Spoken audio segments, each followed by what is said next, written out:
Hey, welcome to Guitar Knobs, the guitars, gear, noise, and nonsense podcast, hosted today by these knobs. Tony Dudzik, Pick Guardian. Jared Brandon Wong Pickups. Hey, it's me, Todd Novak. We're super thrilled you are with us. I am excited about this show. We had a little bit of a break from the holidays, as most people did. So we're going to try to barrage you with a bunch of stuff while you're hanging out with your family or doing whatever you're doing. And for those who are stuck in the snow in the northeast, yikes. Sorry about that. I mean, you know, it's cold all over the place because it's still about that time. Well, it's mighty cold here. It's mighty cold here. It is pretty cold. It's in the single digits. Yeah, I'm cool with that. We've got somebody on the line. Who is it? It's Ryan from Yellowcake Pedals. How are you guys doing? We are Excellent. doing fine. Happy to talk to you today, my friend. Happy to talk to you guys. Man, single digits, really? Oh yeah. Oh, yeah. It got to 15 here on Monday, and it's still, man, we had a hard freeze. We haven't had one of those in a couple years. So, And where you're calling from? Tuscaloosa, Alabama. Tuscaloosa, Alabama. Yep. Man, you're down there, and I mean, you're getting that kind of weather down there. That's crazy. Well, it's hit everybody this year for whatever reason. I guess that what do they call it? The Polar vortex. The bomb or whatever that hit the Northeast. I mean, it got down as far as I'm not sure if you're familiar with the guys from B.A. Ferguson Guitars. They're in South Carolina, in Columbia, and they got snow. I don't know how much, but they got enough to, I guess, shut the whole city down. I guess it even went down, I've heard, as far as maybe Savannah. I thought they Georgia? Said, they said even Florida got Yeah, the northern Florida too. Yeah, it's 20 degrees in Florida. My buddy's down there, and I'm laughing at him because he tried to get away from it. I should say You can't get. It's just bad all over. yeah. So I'm going out to California for the NAMM show, just to kind of walk around. Yeah. And Tony and Jared are going to be there. No, I won't. Oh, awesome. I'm skipping the California show. Skipping the California show. I will be there. Jared is going. Yeah, just awesome. Just look for the only 7-foot dude that looks like he can crush you. Yeah, because I always look for those guys. Yeah, right. And you go, Where's the biggest guy in the room that looks like he can just like knock me around? And that's just start poking him in the chest. Yeah. right. Yeah, right. Great. He should like dress up as Jaws from 007. You know what I mean? I could see that. Yeah, you could do that totally. That would be fun. Yeah. Well, anyways, hey, guitar stuff. Let's get on with it. So, with a year wrapping up and 2017 biting the dust. Thank goodness. Reverb's annual series provides a list of the most popular pedals of 2017. This is cool stuff. Lists are always fun to check out, especially if they're things that you actually like. So Even things if you don't like. And sometimes like weird bug stings and stuff. I don't know, whatever. But for this year's pedal rankings, Reverb has come up with a 3 distinct, though related, lists of pedals. And they are overall best sellers, where you can find the top-selling individual pedals across all new and used sales on Reverb. New for 2017, the overall rankings to show just new pedals that were introduced this year. And best-selling used pedals, the ranking for pedals that sold in used condition. And most of these are sales are coming from individual and private sellers on Reverb and all that stuff. But it's cool. You can check it out and you can filter and see what you like. And you probably have a couple pedals that are worth something, I would imagine. And you can... That'd be nice, wouldn't it? Yeah. And then you can put them up there and sell them yourself. Or buy a couple that maybe are hanging out at the bottom for some reason. Bury them in the backyard? Yeah. I think that would be helpful for the pedal. Maybe not. Honestly. Yeah. Anyway, so head on over to reverb.com/news to check out all of this cool stuff. Reverb. Yep. .com. Yep. And Wait a minute. What? You can actually buy LPs on Reverb now. You can. Did you see that? That's pretty cool. I'm going to be checking that out. Oh, wow. Do it. Yeah. Yep. Go check it out. Tony, Yes. can you give us? We're about to jump in an elevator. We're only going up 5 floors. 5 floors. Okay. Just 5. Just 5 floors. Out of how many? Out of 5. 5 out of 5. Okay, we're going from 1 to 5. Yes. Give us the pitch. So there I was with my family, sitting down at Christmas, little tiny Tim in the corner. He did say, "God bless us, everyone," Ding. But after dinner, everyone was sitting around. We were talking about the podcast, and they said, "Tony, Ding.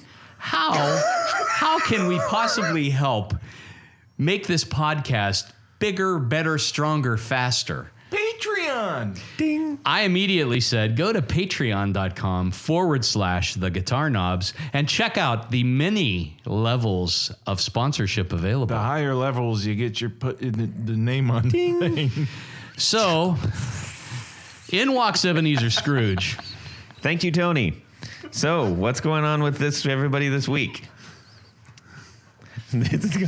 Jared, go. All right. So, I got me a Phase 100. Because I want to sound exactly like Mick Ralph. He used a Phase 100, right? Well, anyway, I got the Phase 100. And you did Ted more than he did. He had a Phase 90. Oh, crap. But you're 10 better. Okay.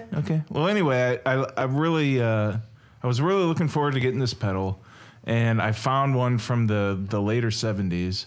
And it was like for $140 or something, 130 or something like that.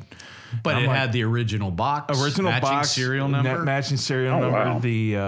The warranty card had the matching serial number sticker on it as well.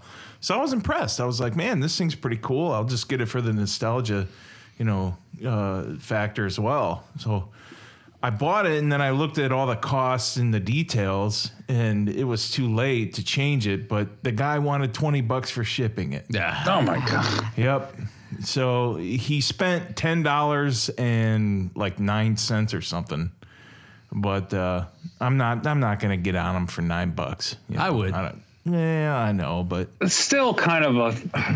It's a jerky thing to do. It really is. Yeah, it is. I think it is. They get you. That's how they get you. You buy it, and then you're like, oh, crap, look at this shipping. He's going to profit now $9 because I wasn't paying enough attention to detail, and it's on me now, right? Due diligence. Yeah, well. Like, I love the old Crown Power amps. Don't ask me why. I just do. Yeah. And if I'm ever looking for one, occasionally I'll look for one like on eBay or something, and I'll be like, oh, that's a good price. And I'll look at the shipping. I'm like, you're out of your mind. It's like $100. They want a stupid amount of money to ship it. It's like $40 to ship that little single. Are no. Well, they're trying to make up for the low price that they're selling it for. Right. That's what they're doing. I mean, we all know it, but that's an old trick. It's one of the oldest tricks in a book. I fell for it. Anyway, I got the pedal. I was satisfied with the time that he shipped it in. He packed it really well. So I was just going to let that go. I plug it in with 100 MA, okay? And I got everything going. Plug it in, and I start testing the 4 different phases or whatever you call them. And I got to the last one, and it just fizzled out, and the thing started smoking. Seriously? Yes. So I thought, oh, man, this thing worked for like 30 seconds. And I thought, oh, what the heck did I do to this? I mean, did I start running too much power into it? Or it's 100 MA, No, it's fine. So I opened it up, and I looked at it, and I called my buddy Mike Trombley. You guys know Mike with Red House. And are you telling us that? No, I'm telling everybody else. Okay, yeah. So anyway, I forget sometimes. Anybody that's familiar with Mike from Red House. Right. Well, he looked at us. That's the whole thing. He's on the podcast. He's on the show. Of course we know him. So, but anyway, he said, no, man, those old blue transistors, they go out. They're junky and they're cheap. And so it's got blue. It's got blue transistors in it. Yes, it's got the little blue. They look like teardrops. You know what I'm saying? Uh-huh. So one burned up pretty good, but I sent it to him anyway. I boxed it up. That's the thing is that what is making it burn up? That's my I don't know. He said that just happens sometimes. It might have been Jared's song styling. No, I tell you, maybe I didn't let the pedal, I don't know, acclimate to the thing, and it just, I don't know. Oh, it shouldn't do that no matter what. Okay. That's in my opinion. I mean, I might be wrong. Something just wore out. So I'm sending it to Mike. He's going to upgrade take out the blue teardrop transistor thingies and put in better ones, and everything's going to be just fine. Hunky dory. And he's sending it back. So where is Red House based out of? Akron, Ohio. Well, Troy. Oh, okay, so they're close. He doesn't So it's claim not Troy, but yeah. I thought that was closer to Dayton. It is. Oh my God, I said Akron. Yeah, I'm sorry. that's all right. It is Dayton. There are other places He's in Akron. in Ohio. Yes, That's right. Okay, so super.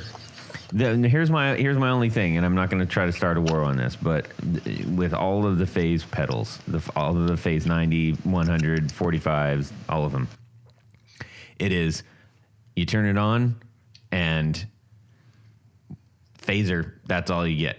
Phaser. I want a level on my phaser. That's all I'm saying. And a momentary switch. I don't want. Yeah, it's like I have I was like, what? Come on. I've got a Phase 90 that I got like in the early 90s, brand new, and that thing is just super loud. And it's not like I don't really like opening up and messing with the stuff that I have. Yeah. You know what I mean? But I like to figure out, and I just don't have time, but I mean, I just like, there's got to be a way to just kind of knock down that extra. Just like, it's so loud. It just boosts everything up. It just needs a level. It just needs knob. yeah, that's all it needs. Yeah. I a do level not knob. know why they don't include a level knob on these things. Well, and I also hate internal trim pots if I can avoid them. Yeah. With the stuff that I build, so it's kind of like I'd hate to. You have to open it up and adjust it or whatever. Yeah. Okay, so Jared, Yeah. thanks for that, buddy. Hey, man. I mean, when I get it back, I'm going to be happy as a clam. I don't know. Okay. I Was there another thing that you were going to be happy as? You looked like you were searching there for a second. No, I just said clam. That's Happier the than a first pigeon thing. with a French fry. There you go. Tony, Yes, Hog I in the am. water. Yeah. do it to it, bro. So a buddy of mine took in a Guild X175 Blonde before the holidays.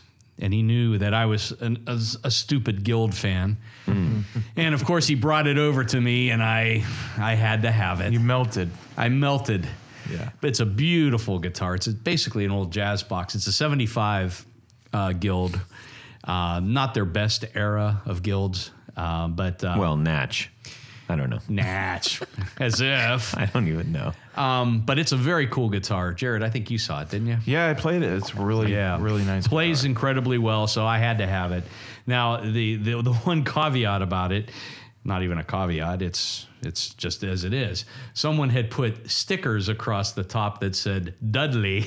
That's kind of great. I kind of like that. Well, it is. For me, it's perfect because I love it. That's the name of the guitar. Yeah. Dudley. But someone had removed the stickers, and now all you could see is the faded where the rest of the finish had darkened a little bit. Now it's kind of a lighter Dudley across the top. Nice. So I guess the lesson learned is if you are going to put stickers on your guitars, you should probably either not sell them ever again or make sure it's not a vintage piece. I have no idea when these were put on, but I'm guessing maybe it was early in its time. But other than that, the guitar is absolutely in perfect condition. Nice. Beautiful carved spruce top. That's cool. I loved it. So you just got to hang out with it for a little bit. Oh, no, it's mine now. Oh, it's yours. It's mine. I missed that part. It's mine. Wow, and you didn't bring it in? Well, I Is it didn't want just to too bring it cold? out. It's too Yeah, cold. I don't I get like it. moving stuff around when it's cold. Yeah, I get it. So that's my Nice. fun and excitement for this week. That's awesome. What about you, man? Todd. Ryan, Me or Todd? let's do Ryan. Because I said Todd. Yeah. My excitement for the week. Boy, that's a tough one. Well, it is the new year. We're recording this as the 4th of January. So just been slowly nothing too crazy. I am working on a new idea, which I'm not sure when it's going to come out, but it's definitely going to be along. If everything works out okay, like I want, it's going to be along the lines of that realm of where the Lida machine comes from, which is that weird, wacky type voltage controlled type stuff, which we will get into in great detail in our interview with you. And kind of trying to get ready to get everything ready to go for flying out to California in a couple weeks, which is right around the corner. I have a small prototype that may or may not be done, which is nothing really major. It's just a little something that'll probably be released, probably in a limited release, maybe. I'm not really sure what I'm going to do with it. Just kind of get everything in line with what may or may not happen, which is always the thing, and working my regular straight job, which is always fun. Yeah. And hey, we all got them. Most of us do. Yeah. Yeah. I come home and do this when I'm not, with my kids or whatever. Yeah. Tony and Jared just looked at each other and looked at me like what they do is their regular job.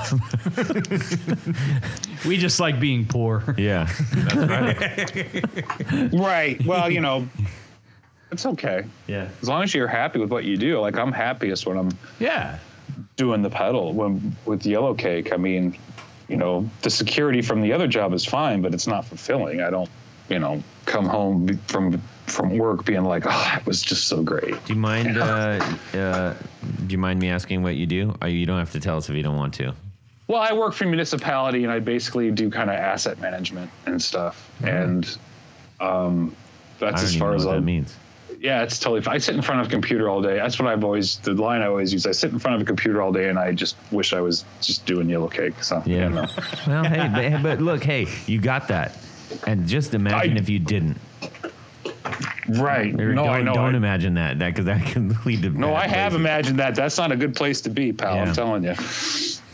No, I'm very fortunate to be where I'm at and even though I think a lot of it is still a lot of, there's still a long way to go, and more exposure all the time, and meeting great people like yourselves in this industry, which I've been just overwhelmed with. Can't believe how many fantastic people I've met, So that's been wonderful, and everybody's been really positive, and everybody supports each other for the most part, and I think that's great. It is. Yeah. It's a good community. Did you say you're going to NAMM next week or two? Yeah. Yeah, he's going. Mm-hmm. Have you been to one before? I usually I've had a booth at the last two summer NAMMs because Nashville's really close. Yeah. And it's really close, and it's a lot cheaper. I'm going to this one just to kind of check it out. And I also kind of got roped in to doing a clinic in Eureka, California the weekend before with the guys from Copper Sound Pedals, because I know them really well. They're really good guys. And so basically, I'm flying up the week before, or over the week before, and then I'm gonna have my pedal. I'm gonna have a pedal board at the Pure Salem Guitars booth Thursday and Friday, and then Saturday I fly out back home the Saturday while the show's going on. Still, because I'll have been gone. Nice stuff. Yeah, he is. Rick is a great guy. You got to put me in touch with both of those camps, will you? Oh yeah, definitely. They're fantastic guys. They make really great stuff. Rick has been really he's been a really good friend early on. He's what got me into Instagram, and so that was several years ago. And so he's just been really great, and I don't get to see him, obviously, I've only met him briefly once. We didn't get a chance to talk very long because everything was going crazy and whatever. And we don't get to talk very often on the phone because, we're all busy with lives and everything else that's going on. So, but yeah, he's really great. We keep in touch through messaging and stuff. So cool. Excellent. Todd, what about you? Sorry for my long, what's your week like? And I just went 10, 20 minutes on whatever. You're fine, man. You're fine. Todd? Todd, is Todd there? I am. Tell us about that big piece of wood in your hands. Tell me about that thing, man. Todd. Go All right. ahead. So I got Santa Claus brought me a really, really nice telly neck from All Parts. And it's got a beautiful flame on the back, maple neck with a rosewood fretboard. And this is going to be the first big physical piece of 2 physical pieces for my jazz, my telly jazz. I don't know if I can call it a jazz bastard because that's what Rock and Roll Relics calls theirs, and I don't want to rip him off because he makes good stuff, and I don't want to do him wrong that way. But They're generally known as jazz casters. I'm gonna call it or telly masters. Yeah, but I like his name better.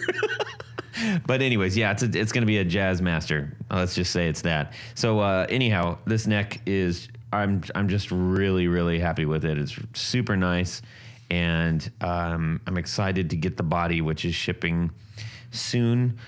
The finish on this it's so much nicer than I expected. I've never ordered or bought a neck on its own. I don't want to say I was leery about buying, getting it, but when something comes and it's not from a brand factory per se, it's it says All Parts licensed by Fender, made in Japan on the back. And you put it in the body cap. Oh yeah, you don't even know. Covered up, you won't even. I'm telling you, this is nicer than most of the necks that I have on my other guitars. To be quite frank, yeah, it's beautiful. It's a fantastic beautiful looking neck. Well, that's one of All Parts nitro finished necks. Yep, I've had really good luck with those. They're really well made in Japan. The finish work and the wood in this one is really quite nice. So yeah, I mean, man, this fretboard is just. It's a knockout. It's grainy, man. It's not just a dull color. It's grainy. It's beautiful. Got really nice streaks in it, but it's super smooth, and it's got the fret. I think the biggest surprise, like the first thing I did, I was like, wow, this looks beautiful, and then I was like, okay, do the cheese grater test, and I ran my fingers down like on the sides, and I was like, oh, that's nice, beautiful. Like they did a really great job on it. So I'm happy with my All Parts neck. Yay. Thank you, Tony. the rumor has it you have a bunch of other parts that Yes, came in I got too. a whole box of all the other parts, most of the other parts. All Parts? Very nice. All parts, yeah. I got all parts. I got all the all parts. Nice. Yeah, got all the all parts. The only thing I need is Jared's wide range neck pickup. Yep.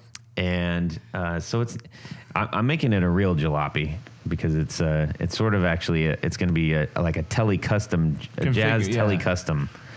Pickup configuration of a custom. What gauge strings do you guys typically use? I'm interviewing you now. Yeah. Hey. I mean, on my Fender scale lengths, I generally use 10 to 46. Yeah. Gibson scale lengths, I usually go 11 to 48. Yep. And then if I'm doing like a Jaguar or Mustang, it's 12 to 52. Yeah. I am doing somebody's horns going crazy out there. I'm doing the SIT. I think they're ultra lights. Now it's those are made the yellow in package. Yeah, those are made. Those in are Akron. made in Akron. Oh, Yeah. wow. Anyways, so let's get on with the business at hand, gentlemen. 1, 2, 1, 2, 3. 4 on the floor. Okay, hit us. 4 on the floor. The first one is really tough because it's a pedal that I don't have, and it's one that I let go a long time ago. It's an ADA flanger. It's not the one with the AC plug. It has the adapter, but I love that pedal, and I'm still kicking myself to this day for selling it. So that's the first one. You can't find another one somewhere, like on Reverb or? I just haven't, still have to. I feel like I have to take a shame nap after even talking about it. Honestly. That's I've never heard of a shame nap. I like that. No, I really feel like I'm going to have to after that one. That's funny. Second one is another one that I really love, which I don't use very often, but love very much, is the Full Tone 69. Because I have one that was built, I think, in 98. It's a fantastic pedal. That is a great pedal. Yeah. It is. I mean, there's certain things that I don't like about it, but that's not for me to decide, because that was, the pros well beyond outweigh the cons for sure. Well, what are some of those pros? Oh, it's just a fantastic pedal. I mean, it's just super loud and just has more than enough headroom, and it's very adjustable, and it's, something I wish I would have come up with a long time, but that was long before I was even building pedals. Now that one has the, that's the reverse, is it reverse polarity? That's a pedal with you need a special cable, right? Yep. That's a special cable one, which definitely plays havoc with your if you're daisy chaining stuff, which I don't recommend anyways. So. Right. Because I remember I almost actually bought one of those maybe a couple months ago. And I said, oh, okay, I can deal with a different chord. And the more I started reading about it, I was like, man, I don't know. I don't know if I want to deal with it, to be perfectly honest. Right. But it sounded really cool. I really liked the sound of it. But at that time, I was just like, I gotta keep my board nice and tidy. So right. The second one, that was the second one. Or the third one. Yep. That was the second one. Thank you. The third one. The third one has to be probably right now, because here's the thing: is the tastes always change and everything, sure. And that's just kind of where I'm at. But like the whatever from Adventure Audio, I really love that pedal, and that's another one I don't have. So it's kind of like, and you can get your average, wonderful, lushy reverb, and then just crazy stuff. And I really like that. Yeah, that's a great sounding pedal. Some interesting demos. Interesting demos. And Christian's a solid dude, and he's got a great product there. So, is there any particular aspect of that reverb that you especially like? You can just almost bend it to your will. And also sometimes that's a great way to describe a pedal. Yeah, exactly. I don't know. And I want to go with the for the last one, go with the turbo overdrive. I think that one was one that inspired me to do not only just to explore the idea of building pedals, but also in the end it was inspirational to the Furry Burrito, which is completely unrelated because they sound completely different. But for that one, for sure. And I especially loved the second release because you were able to take a little outside foot switch and switch that turbo sound on. So mixing that for me with the full tone 69 and then adding that extra whatever helped alleviate my output volume problem. Cool. If that makes sense. Almost everybody's got at least one Boss pedal. Yeah, no, I have several and I love them. Yeah. I mean, I honestly do. Yeah. I mean, I honestly could probably make the case of switching out one of those for a TR2. Yeah. But that's a totally different podcast. That's on the pedal switching podcast. So is that followed by the music history podcast that we're supposed to do? Yeah, you know it. All right, man. That's a great list. Thanks for sharing that with us. Thank you guys for asking. Yellowcake. So Yellowcake. We got Yellowcake on the line here, and for those who don't know what Yellowcake is, and besides a delicious dessert, and we'll get into maybe why he called it Yellowcake. Yellowcake is a pedal maker company, brand pedals, and this is the guy that does it. Oh, I thought we were talking about uranium. Exactly. Yeah. So Ryan, give us the scoop. Let's start with the name. Where'd you get the name? The name, excuse me. The name comes from Yellowcake enriched uranium. No kidding. Yeah, I know, it's crazy, right? Some people think it's cake, Duncan Hines, whatever. Your typical and that's fine too. But that was my intent. So I mean, if somebody says, "Oh, it's this," I was like, "Well, no, it's uranium." But if you want to think, yellow cake with chocolate frosting, or however you want to put it, that's totally fine. That's up to you. I mean, that's just my personal favorite with chocolate mine frosting. Too. That's honestly, mine too. I mean, come on. Yeah. I got a real thing for red velvet cake down here, which I don't really get, but whatever. It's the crimson. It's just the crimson color. Don't even get me started there. Yeah. All right, let's Yeah. just not go there. It matches the mud, right? Yeah, the clay The red mud dirt. or whatever. Yeah. So when did you get started in making the pedals? I know that you were mentioning that you work in your regular job, and this is sort of the lifesaver passion thing that you do. So how'd you get started in this? The premise came from a long time ago, where like I had certain dirt boxes where like I just didn't have enough output volume, and that really aggravated me. And I was uncomfortable about opening up, and I really still am, about opening up and modding my own pedals, because at the same time I didn't really know what was going on. So even if after reading a Boss schematic or whatever, you'd still be kind of a bit like, ugh. So I just kind of decided just to kind of pass the free time that I had at that point in my life to start thinking about building pedals. And I was always a tube distortion second channel on your tube amp type person. And when I started here and got exposed to different kinds of music, I started noticing that, and through reading and stuff, that they were using mostly cleanish amps. And I was like, my God, this is crazy. They sound fantastic. And that's for me when it started. And so like I basically did a ton of reading on the internet with all the DIY stuff that was out there. So I'm more of a self-taught. Like I'm not some guy that's got like some electrical, electronic engineer degree or whatever that, And so, and that's kind of where it all started. So I basically and then the incarnation from that of messing around with ideas and putting stuff together and taking stuff apart and breaking stuff and stuff not working, was the first incarnation of what the furry burrito was. And so I started etching boxes and started slowly trying to get it out there. And at some point I got to a point where I was just like, well, if I really believe in what I'm doing and I really like doing this and I really wanted to reach the masses, because some of the very small number of people at that point that had one really liked it, I figured I might as well go all in to a certain degree and start like getting the boxes powder coated and, professionally printed and all that kind of stuff. And then it just kind of went on from there.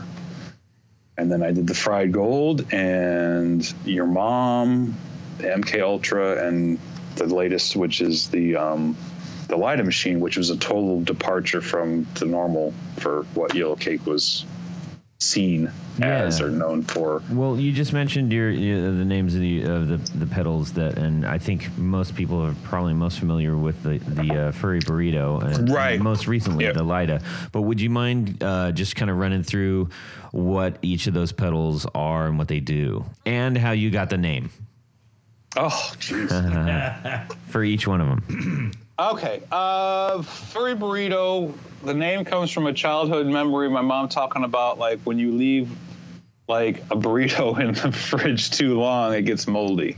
Nice. And it's a furry burrito. Nice cover And story. so I kind of correlated that with like an overdrive with fuzz, but not sure. Right. But with not like too like gnarly or heavy of a transistor based fuzz, where this is an IC based fuzz. It's like an overdrive / fuzz. Right. And that's where the starve knob really helps kind of bring that all together. I like a starve knob on a fuzz pedal. I'm a fan. Yeah. And so, that is the crux of what the furry burrito is. And the fried gold was like a light overdrive that broke up, once you crank the gain to like maximum. It has kind of like a breakup, like your amp is breaking up a little bit. Kind of like I envisioned it sounding to me, and inspired me was more of like a garage rock type pedal. Of course, I mean, the people that like it and use it took it to like they use it for whatever, but that was my, what I interpret things to be and how everybody else interprets is usually two different things, which is fine. We all kind of come together and be like, I see this, and they're like, well, I see this, and everybody plays different. So when you hear people play your pedals and they sound completely different, because I'm not the most articulate player in the world, and I'm not like really super clean, to hear that and they get sounds out of that you've never really gotten out of it is, to me, always impresses the hell out of me. Yeah. And I really like that. So the Fried Gold was that, and your mom, which, I mean, come on, the name Fried Gold, honestly, I have to go backwards. The name Fried Gold was, I mean, I don't know if you guys have ever seen Shaun of the Dead. Oh, yeah. Yes. I have not. Oh man, Jared, you got to watch that. It's hilarious. Oh, Jared, I haven't seen you're it. Jared, you're killing me. All right, you're killing me, something Jared. to look forward to now. And Hot Fuzz after that. Oh, yes. Actually, Hot Fuzz. I like Hot Fuzz better. Come on, Danny. You've never taken a shortcut before.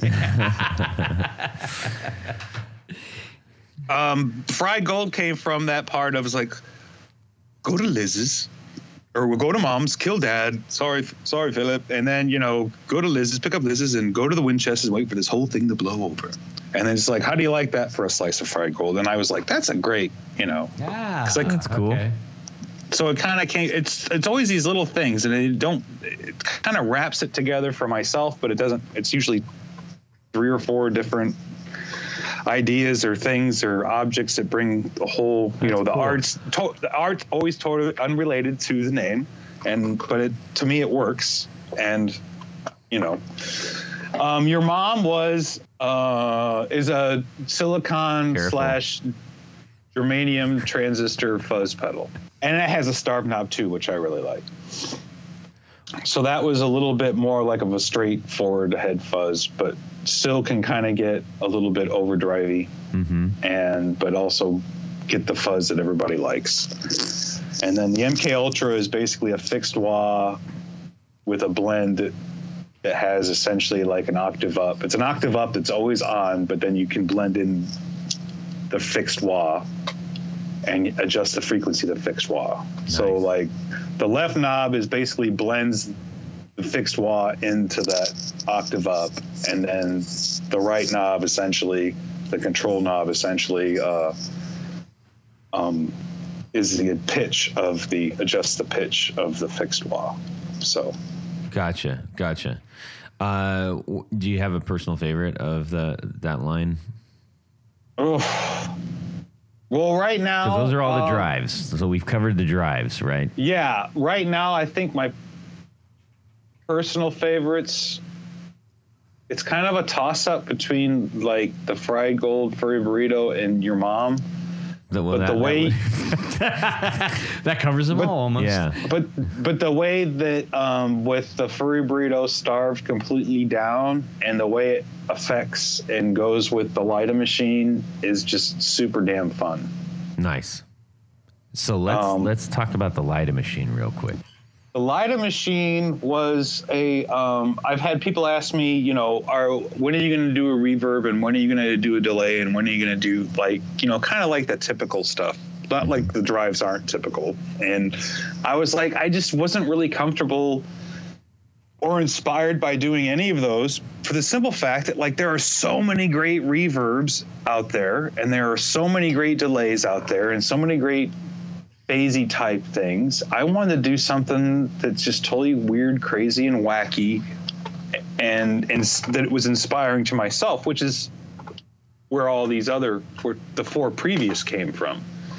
And so I wanted to just dip my toe, or put basically, I guess I dove in head first into this,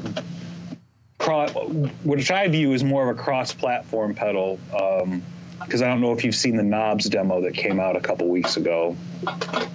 No, not of the Lida machine. No, I didn't. Knobs did a fantastic. Scott from Knobs did a fantastic demo. And I sent him that pedal back in August, and he really, really liked it, which really made me feel even better. I spent a large part of most of this year up until Summer NAMM getting this thing done and ready to go. I started it, I think, messing around with the concept and the idea back in November of last year. And, or 2016, I should say, November 2016, because we're in 2018 now. And so I really wanted to do something that was completely different and off the just totally wacky, like I've never, just to set myself apart from myself to a degree. And so that's where that came from. So it's, a voltage controlled filter, runs on positive and negative voltage, and with two LFOs, the main LFO that's always on just has a depth and a rate, and you can go fast or slow. And the switchable LFO on the left is ramp, sawtooth, and triangle wave like the other, only it's just you can go up to ramp and toggle down on the toggle switch to sawtooth, and then it has a depth and a... So while you're talking about that stuff, a couple things, just so everybody understands. So explain what an LFO is. Low frequency oscillator, basically like your tremolo type vibe sound. Gotcha. Okay. And the selections, the wave selection. So we got sine, sawtooth, and square. I think that those are the ones you mentioned, right? The main ones are they're sine, sawtooth, they're sine, triangle, and square, and then you can also do sawtooth and ramp. Okay. So basically, these are triangle waves, LFOs. Okay. So somebody sees the pedal and they see these funny little drawings on the side of that knob. This is something that I think, early on when I was looking at pedals as a young pup, I was like, I don't know what any of that means. And even when you're listening, sometimes it can be hard to discern on certain pedals when it's maybe not quite accentuated to the degree that others are. Jared. Well, I mean, I was just going to say when I was younger and I looked at those pictures that he's like on the Phase 100. Yeah. Those pictures are Same there. thing. The one I got, the pictures are wore out, but I don't care. But when I was a younger kid, I would look at the picture and just associate the picture with the sound that I was getting. I didn't understand waveform and what it all meant. I just, it was just a visual thing, to sound. Yeah, on the sign, you're getting a smoother transition in between the effect, right? So it's more of a rolling, if I'll make some noise like wow, wow, wow. Now, if we bypass all the other ones and I don't make a bunch of racket and we skip straight to the square, that's when you're more likely to get that chop sound, right? Yeah, basically, that's a good idea. Todd always had a good way of explaining things so I can understand. No, that's what I say. The square is definitely choppier. Yeah. For sure. All right, so that was an awfully long way around the woods to get back to the cabin. Sorry everybody, but the listeners are probably like, land the plane for crying out loud. For crying out loud. Hudson. You guys got a podcast? I don't even build pedals. I know what the heck I could have done this fast. Crying out loud. I always try to take moment if there's, it's really easy for us to talk about things that we're familiar with or that, even if we don't know, a lot of things we're familiar with that we don't even know. We just accept as, well, that's what it is. And you just kind of roll with it. And I think anytime that we have the opportunity to explain those little things that we so casually roll over, like that's when most of the learning happens. So yes, I definitely try to do that. It is. I've learned, choppier. We've sound all for learned sure. some stuff. Choppy. Yep. Choppy. Chops. Land the plane. Yeah. So Lydia machine. Lida machine. Okay. Call it whatever you want. Yeah. The Lida machine. I was just listening to that earlier. It's pretty awesome. Yeah. Thank you. That was definitely I went through and I had a friend test it, and he ran it through his Moog, and he was just wow. you know what? Oh man, that's heavy. Yeah.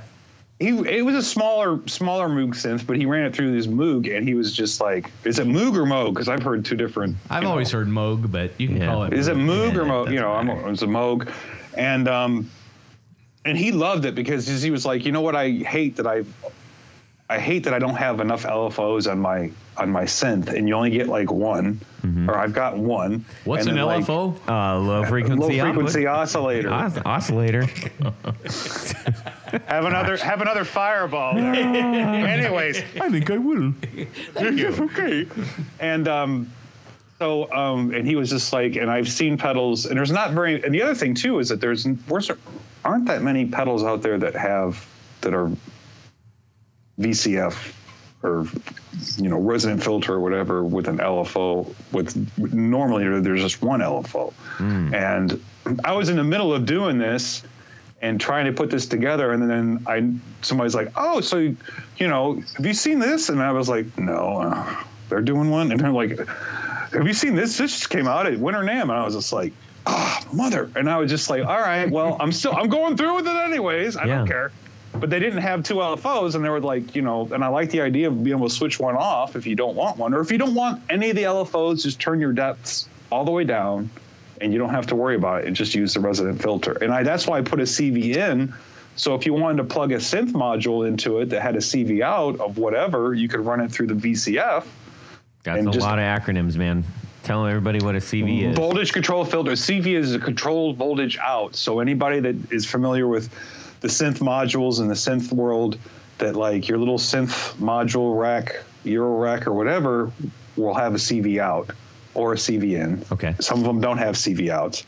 It's a control voltage out, which sends whatever signal that is in that rack, whatever it is, whether it be like another LFO or another or like a sampled hold or something crazy, or a VCO, like that really nasty voltage controlled oscillator. I can do that sound. Yeah. Excellent. Kind of like what the data corruptor is, which I think is fantastic, which is like they really harnessed the sound of what the old Schumann PLLs were, because they were really. That was a game changer, I think. Yeah, that is a game changer. I really wish they would have done a VCO or a CV out on that, because that would have been like, wow, crazy. But I don't know what's inside the box. Especially now that we all know what those are. So I also put a CV in the back door for myself, so to speak. So if I ever did anything else along that line at the time, I was thinking, well, if I ever did anything else in this little world, the cross-platform world, that like I wouldn't go back and be like, oh, I wish I would have done. You know what I mean? I wish I would have done this, or I wish I would have done that. Totally. So yeah.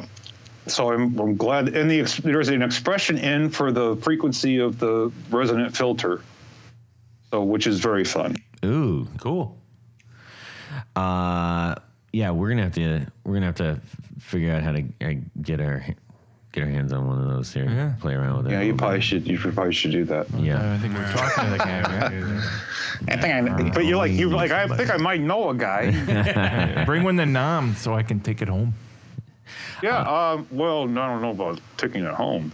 Yeah. You can just hold it and give it back. It'll be on my board. It'll be on the board. You can look at it lovingly. All right. So let's see. We've got a few more things that we want to ask you to just kind of get to know you a little bit better. I want to go to the Wayback.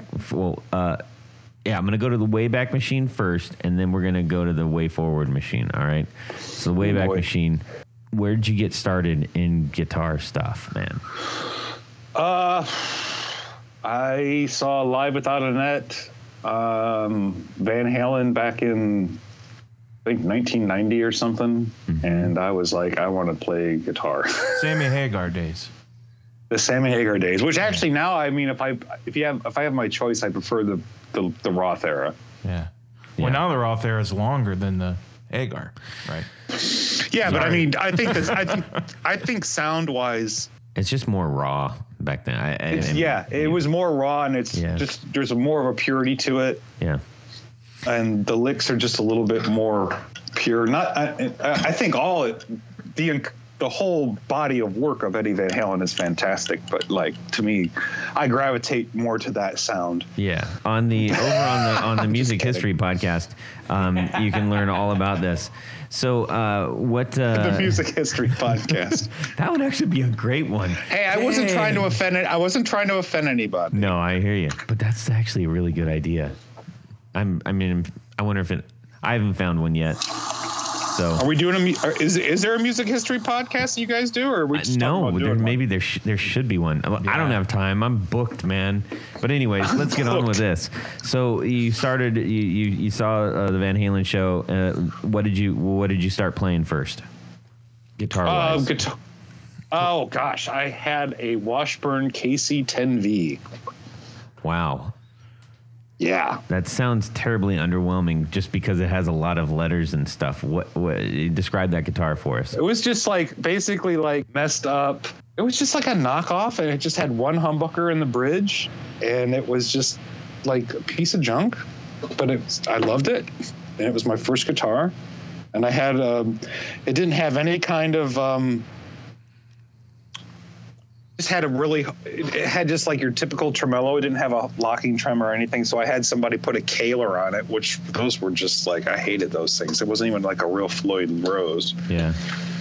And and I had somebody route a neck pickup in there at some point, and I had it modded, and boy, that thing was hideous. I still have it somewhere in pieces. Oh yeah, you got to keep those things later. I mean, the neck was so. I mean, if I even tried to like, if even I picked it up now and touched the neck was like about like. I'm sure that it was like had like about like 3 feet of lacquer and like barely any wood, because it was just so over lacquered of a neck. Yeah. I mean, for crying out loud, it was like, oh my gosh. But it was just and I played through a crappy 15 watt solid state Washburn amp, and my first pedal was a DOD Metal Maniac. Whoa. Awesome. Yeah, I was totally burning it down back then, boys. I'm telling you what, man. That's fantastic. So, yeah, it's totally deep. So aside from your old beater, what was the first guitar that you got that you were just like, okay, I'm feeling legit now? I mean, I had a couple other little beaterish type guitars. But several years later, I bought a used, which I still have and I love dearly, a used Fender Mexican-made Telecaster. Okay. Paid $250 for it. Wow. That's it. What does it look like? What it's just it's a cream colored, two single coils. It's just like, the standard. Yeah. It was like a standard, but somebody had changed the saddles, and I kind of left them because I liked them. And somebody put in they put in a, I guess they changed out the bridge pickup for like some like Seymour Duncan something or other. And it was definitely a hotter, bridge pickup. Okay. And I really, really liked it. I used that for a while, and I still have it. And then I bought a water damaged Strat that had been, refurbished. It's like another Mexican made, and it was like a blue sparkle. And I still have. It's like a light blue. It's not like a dark blue sparkle, but it's a light blue sparkle. It was like that was $250. Don't I love see that. too many light blue sparkles out there. It was like, this was back in like in the 90s. Yeah. So and then just kind of went on from there. I don't have a lot of high dollar guitars. Yeah. Actually, anything that I did have that was high dollar, I sold like probably 4 or 5 years ago to help pay for the Yellowcake thing, to push that forward at the time. Yeah. I had amps that I didn't use anymore. I liked them, but I just wasn't using them because I was using more clean amps. So and to help fund Yellowcake stuff back in 4 or 5 years ago, I sold the old triple rectifier that was before they went to the 3-channel. Oh, wow. A 5150 had Yeah, that's some heavy equipment there. Yeah, and I sold those things, and it was kind of like, I wasn't really using them. I kind of miss them, but I think it's only for nostalgia. But it wasn't for like, because I'm gonna totally just wanting to rock out on it. It's kind of like, I can't believe that. Yeah, and application changes, so you gotta. I for some reason, I mean, it's probably not the same thing for all people, but I feel like amps are a little bit more utilitarian in that, so like. If you buy an amp, you sell an amp, you're not quite as heartbroken unless it's a really, really, really special amp. But to me, I feel like the guitars are the more personal, kind of connection thing. But I'm sure everybody right now is going, "What? Thinner tweed." When I started just building pedals, even the last 3 years when I was really trying to start to push this out there, the boutique amp market has just been crazy. Yeah, it's massive. And man, there are some fantastic amps being and they're built. for the most part, all of them are fantastic. And it's just like, it's an amp buyer's dream right now. Oh yeah. So let's fast forward real quick. Like, how about that? You talked about you're planning some new stuff. Can you enlighten us on that? Oh yes, I have a few things that I'm working on. Nothing I can really talk about. Okay. As things go forward, like, if we do another podcast, or if I say, hey, I want to reach out and be like, hey, let's do another thing because I want to kind of talk about something that might be happening. Yeah. Then yeah, cool. Of course. All right. And if the more I get comfortable with you guys, maybe I will, like, under the radar, send you something to check out. I would love that. Much appreciated. All right, let's get on with the one of our favorite parts of the show, which is would you rather? Would you rather? Oh, yes. Boy. All right, this week's would you rather? Would you rather have an all rosewood neck? And it's going to be a Fender Tele neck, by the way. All rosewood, board and neck itself. Or would you rather have a flame maple neck, board and all? How many A on that flame? A4. A 4A. 4A. A4, 4A.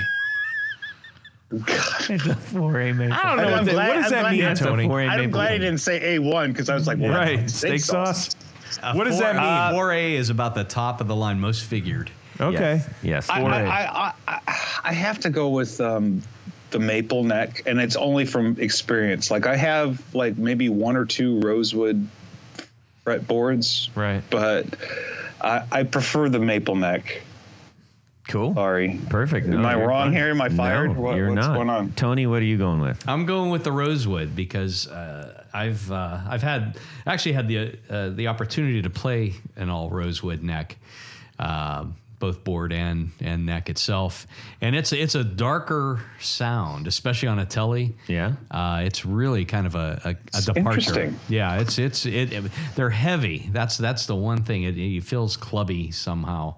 I don't even honestly know that if I've played a rosewood neck. I mean, not a whole lot of people. I mean, the most famous rare, one is probably the George Harrison Tele, rosewood Tele. Yeah. Right. But the thing is like I'd have to go with what I know on that one. Sure. I can't really. I've never tried something. That's perfectly fair. Yeah. Jared, what are you doing? Dang it.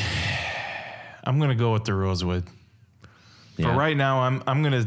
If I had to pick right now, I'd go rosewood.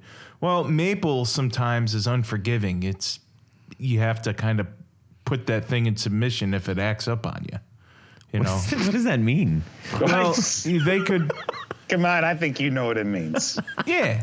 Well, sometimes it bows. If it bows or it's not straight, it's hard to repair those. Okay. I really feel like with accents in this episode, we kind of like went like guitar knob soprano style. Yeah, it's bordering on that.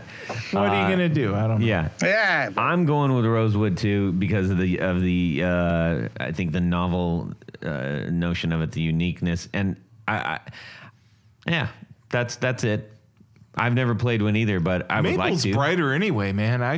the less brighter, I'm happy, you know. Okay. I don't want totally bright, you know, tinsy bright. I just tinsy. I like mellow. tinsy. Mellow, bro.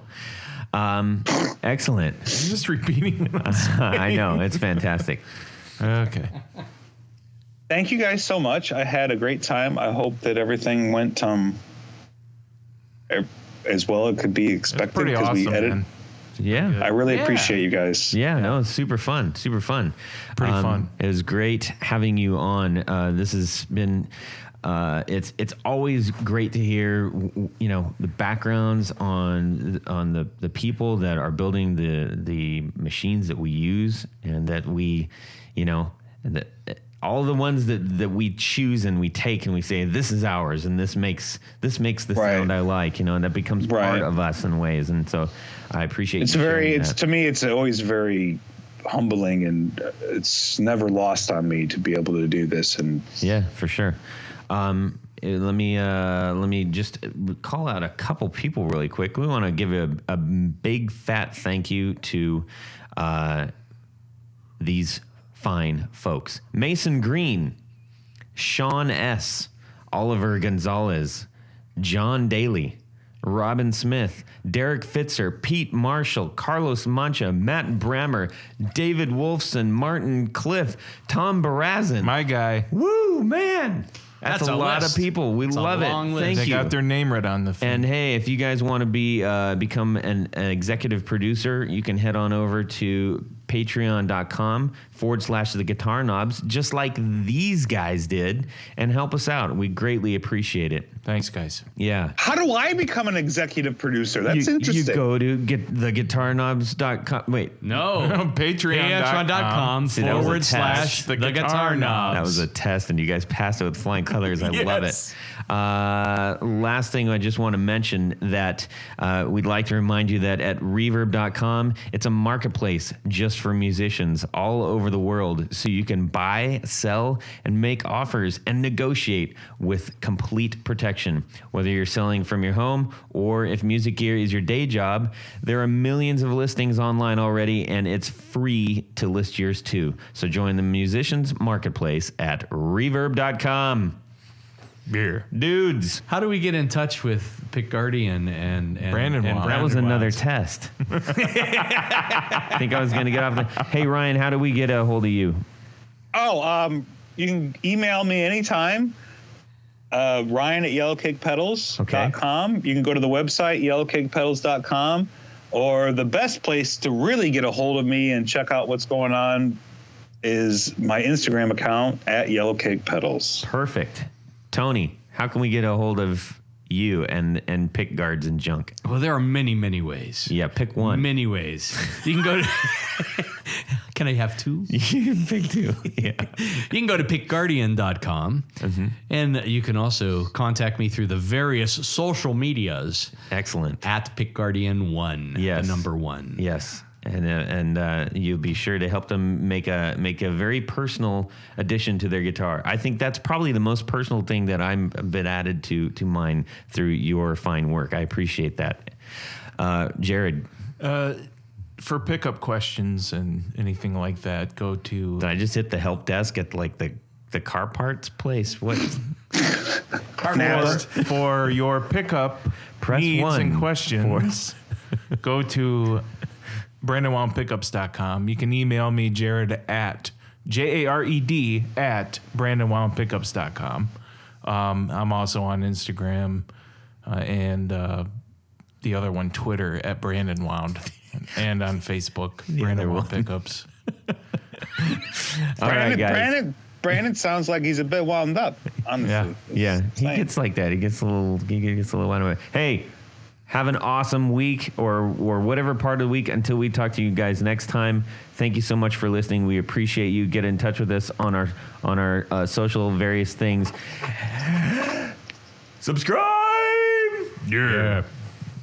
Well, that's it for these knobs. Please visit our Patreon page at patreon.com/The Guitar Knobs. Visit our website at theguitarknobs.com for all of our past episodes, 4 on the Floor blog, and other good stuff. You can connect with us on social too at our Facebook page. and share your gear and stories on our Facebook group. Also, be sure to check out our Instagram at Guitar Knobs. Catch you next time.